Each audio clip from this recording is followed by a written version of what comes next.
Now from the University of Okoboji, it's Okoboji Broadcast with Jeff Thee. Welcome to Okoboji Broadcast, everybody. I'm Jeff Thee. It's a sunny Wednesday. Let's all get down on our knees and thank for that.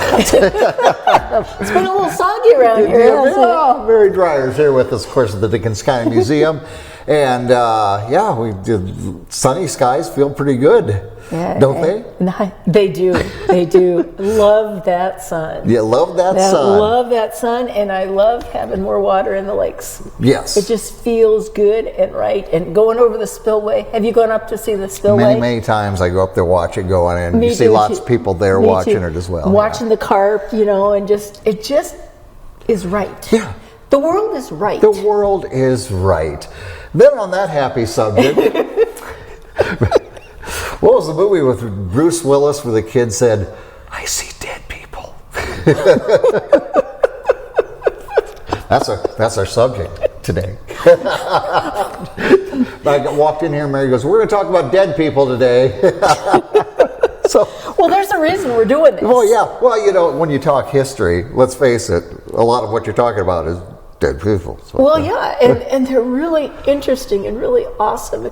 And the people we're going to be talking about kind of laid the foundation for this whole area.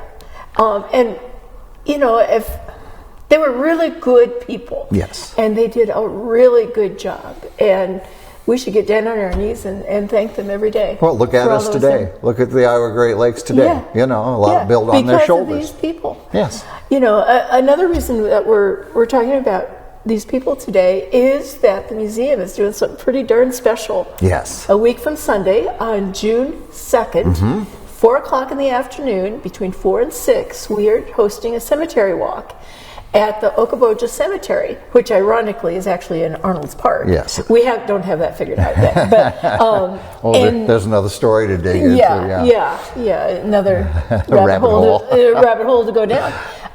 But folks are going to get to visit with these people, ask questions, and hear stories as they walk from grave to grave. Right. It's going to be very cool. We'll have 2 tours. One starts at 4 and one starts at 5. Okay.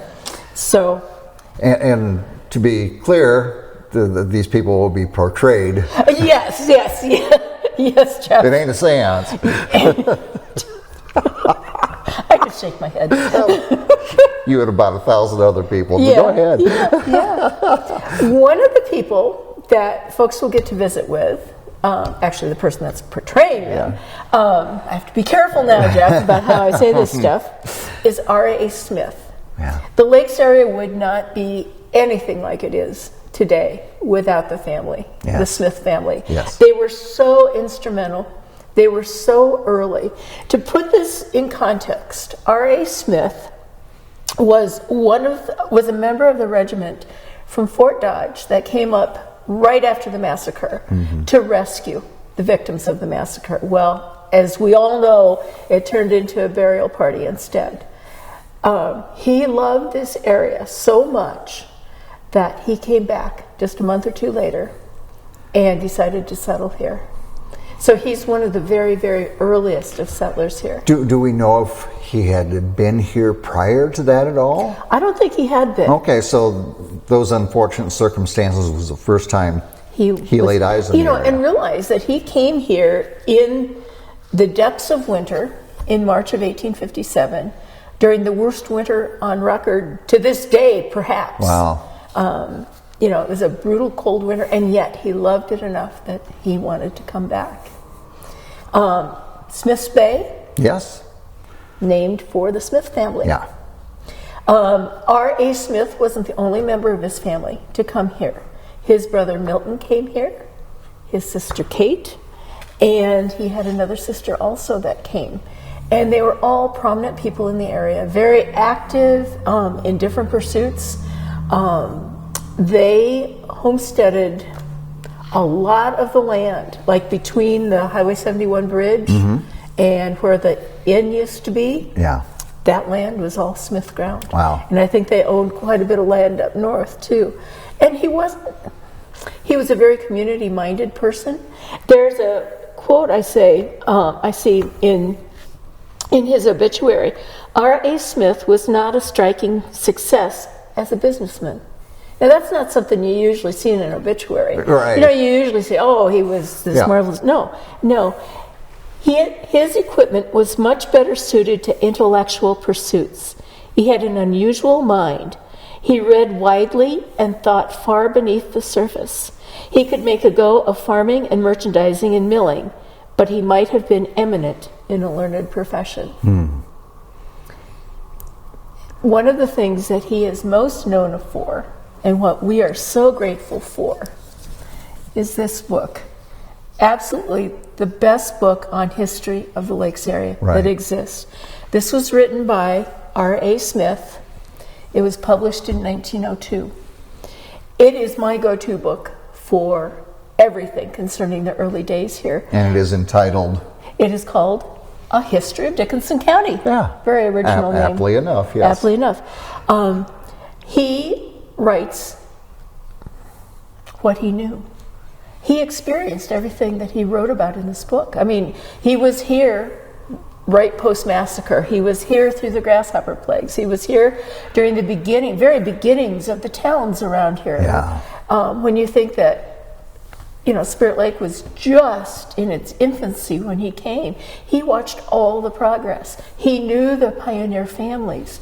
He knew what it was like to live in a log home or a sod hut. He knew it all, and he wrote about it, and he's a fabulous writer. When we think of, for our country, our forefathers, you think Washington, Jefferson, Adams, and I can go on and on. Probably R.A. Smith could be considered the forefather of, or one amongst the forefathers of the Iowa Great Lakes region.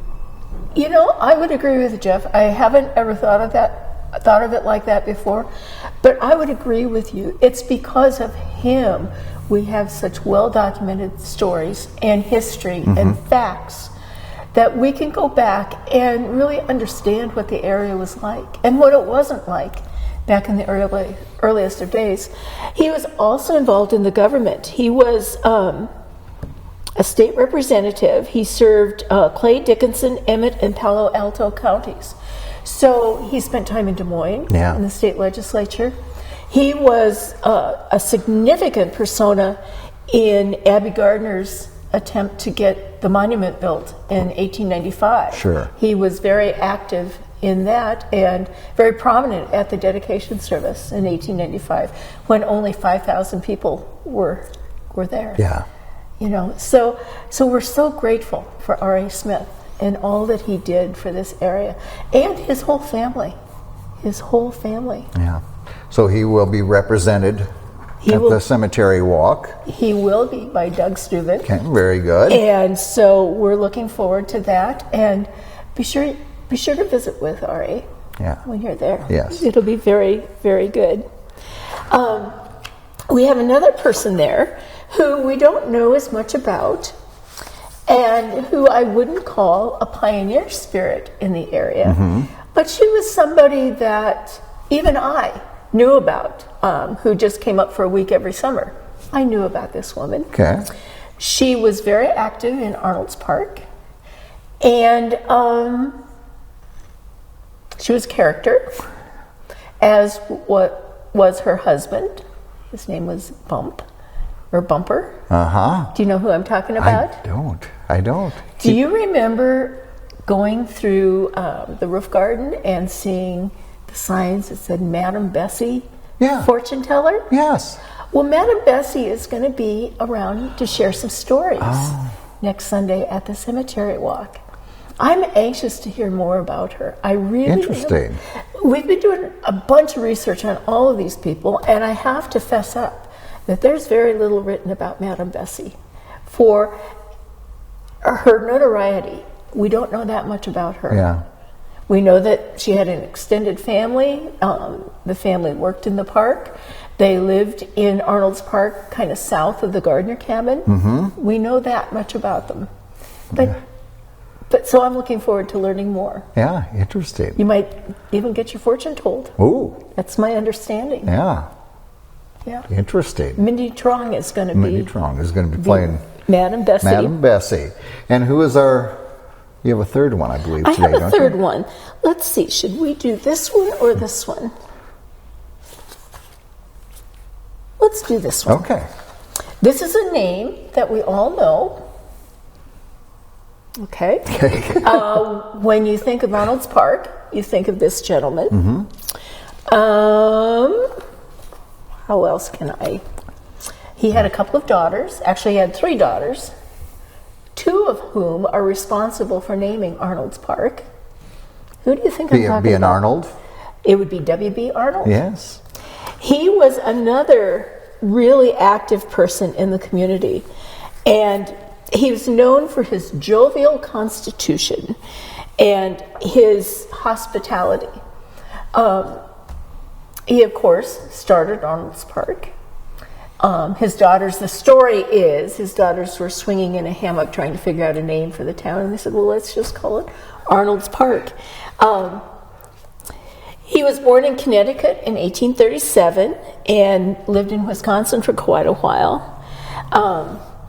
He came into the area in 1866, and he bought 16 acres of ground from J.S. Prescott. Okay. It's a name you and I have talked about before. Many times, yes. Yes. And Dr. Prescott had purchased land from the Gardner and Luce families. So we're talking park area land. Yes. And he farmed it. W.B. Arnold farmed this land at first. He was also a contractor and helped to build schoolhouses and other buildings at the time. I didn't know that about him. And he bought a sawmill and manufactured lumber, mostly oak.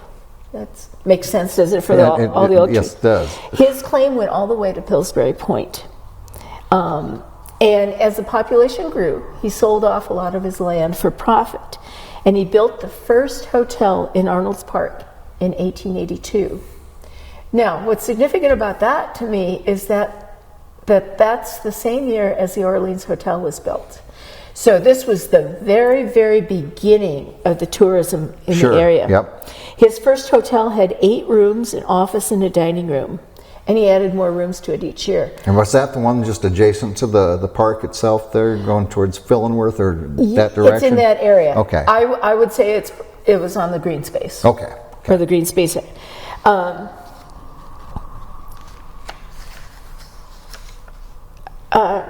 He was beloved in the community. His daughter married Dr. Peck, and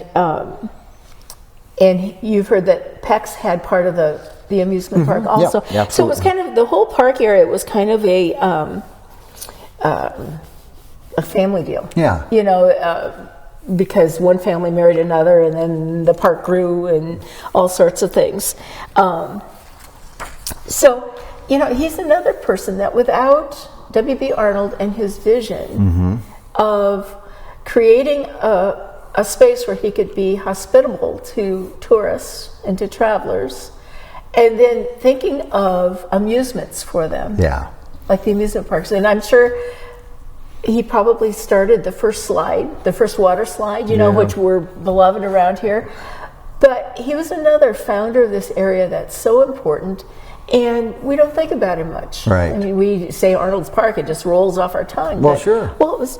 And we go there all the time, and you don't And stop to think, there's a name on this thing. That's right. Yeah.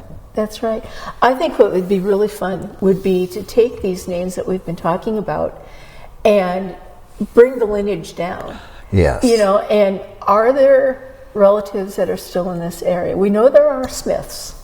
We know that. I don't know if there are any Arnolds. Right. I doubt it, but I don't know that. Sure. But, yeah, we do have Smiths. And they may not have that last name anymore. You know what I mean? Right, So right. it'd be very interesting to look into, or where have the lineage gone? Right. Yeah. Right. But This is my job. I dig rabbit holes. I just start them. I prime the pump, give her ideas, and then we see what happens from there. I see what happens. Yeah. But And who's that going to be portrayed by? W.B. Arnold is going to be portrayed by George Couhay, the curator of the Higgins Museum. Oh. He even looks like W.B. Arnold. Oh, wow. And he's a fun-loving, hospitable guy. So I think it's It's going to be really good. Cool. Really good. And this is on when again? It is June on 2nd? Sunday, June 2nd. 2 tours starting at 4 o'clock and at 5 o'clock. We'd like you to come in the Bascom Avenue entrance. Okay. That's the east entrance. Obviously, we want to keep people off of Highway 71. and we'll meet there and form the tour groups, and then you'll be led around with a guide, and you'll get to visit 6 different people. I was going to say, this week we talked about 3. Next week we're going to talk about the other 3 that will be portrayed there on that Sunday. Yeah. Very good. Yeah. All right. Yeah. So interesting, fun stuff here, Mary. We're coming up on Memorial Day weekend, so summer hours. Yep, we're starting summer hours, which are Tuesday through Saturday, noon to 4.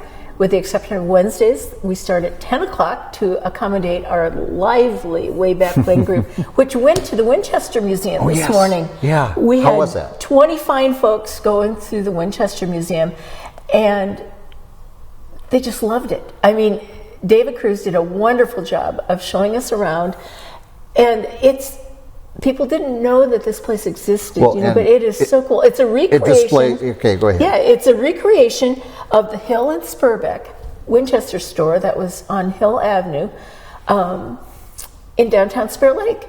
And he even has a Jack Reese mural in front of the store, which shows the buildings on either side as they were back in the early days when the hardware store was active there. So that was a fun day. Isn't that cool? In June, we are going to be traveling up to Templar Park, and John Smeltzer's going to be showing us where things actually were on the Templar Park grounds. It's going to be really, really good. I think that's so important to put in perspective. Stand there and here was, you know. Yeah, and this building was 365 feet long. You know, it covered up this whole area here.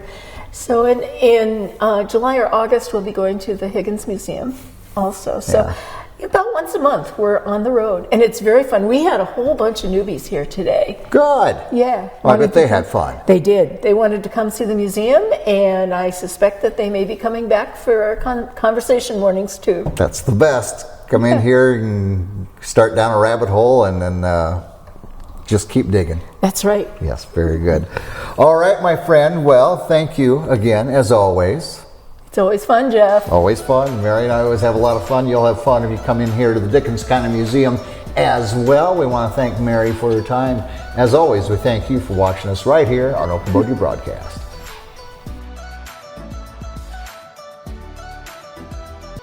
Okoboji Broadcast from the studios at historic Arnold's Park Amusement Park is brought to you in part by West Wealth Management, a financial advisory practice of Ameriprise Financial Services. Advisor Jan Spielman, AJ Spielman, and Erica Wachholz. The headquarters of the University of Okoboji is at the Three Sons, open Monday through Saturday 10 to 5 and Sunday from 10 to 4.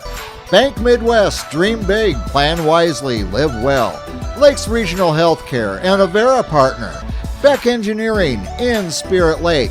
Be Radiant Laser Skin Studio in the Okoboji Plaza in Okoboji.